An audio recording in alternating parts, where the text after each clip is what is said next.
let's talk about something that might just flip your whole idea of winning on its head. What if the key to victory wasn't about fighting harder, but about giving up?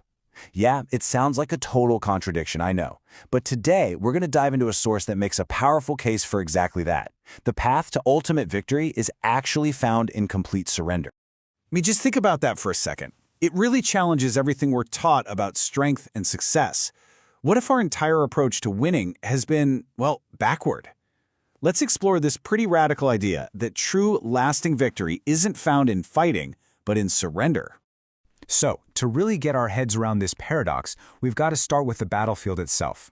Our source material calls this the unseen struggle, this huge cosmic conflict that kind of sets the stage for everything else.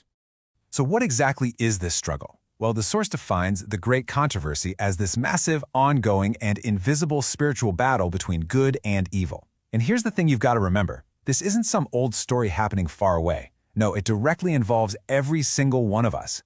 And this right here just shows you how incredibly personal this all is.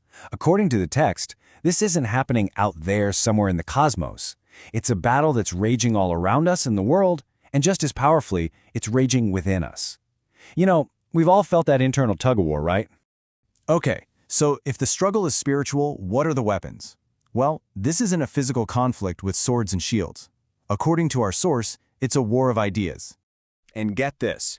The source material makes a really fascinating claim. It says, the most deadly spiritual weapons are ideas, good and bad. Wow, that completely changes the game, doesn't it? We're not talking about physical force, we're talking about thoughts, beliefs, and values. So, if the weapons are ideas, then it makes sense that the battlefield isn't some physical place. The source is crystal clear on this. The real conflict, the real war, takes place inside your heart and your mind. That's the ground where these competing ideas are fighting for control. Every war has its arsenal, right? So let's take a closer look at the two opposing sets of tools that are being used in this fight, the weapons of conflict. Okay, so check this out. It really lays out the two sides in stark contrast. On one side, you've got what the source calls Satan's tools. And notice the pattern here. Criticism, betrayal, fear, they all work by isolating us, right? They make us focus inward on our own hurt or insecurity. But then you look at the other side, the Christian weapons. Love, mercy, peace, they do the exact opposite. They build connections, they heal, and they're all about looking beyond yourself. But the source text suggests there's one weapon that's, well, on a whole other level. It's not just another good idea to add to the list. It's something way more fundamental. The most powerful weapon of all isn't an idea, but a truth. And here it is. Pulling from the Bible, the source identifies this ultimate weapon as, quote, the Word of God wielded by the Spirit. So what makes it so powerful? Well, according to the text, it's because this is the only thing that can cut through all the noise and bring truth directly home to a person's heart. All right, so we've got our battlefield. We know the weapons. Now let's get to the really wild part, the strategy. This is where we come back to that initial paradox. Let's really dig into what the source means by victory through submission.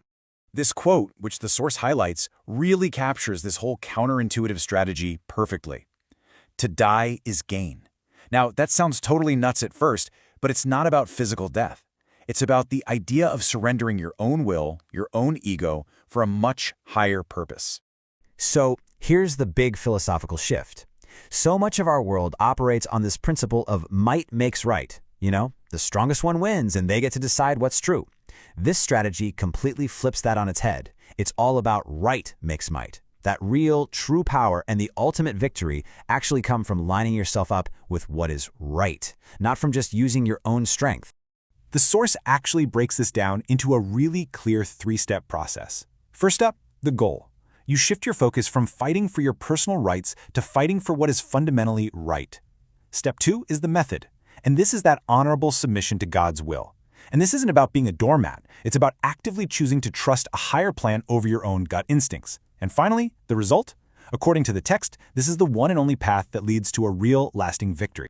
And look, if this whole idea of honorable submission still feels a little, abstract, the source gives us what it considers the ultimate, most concrete example.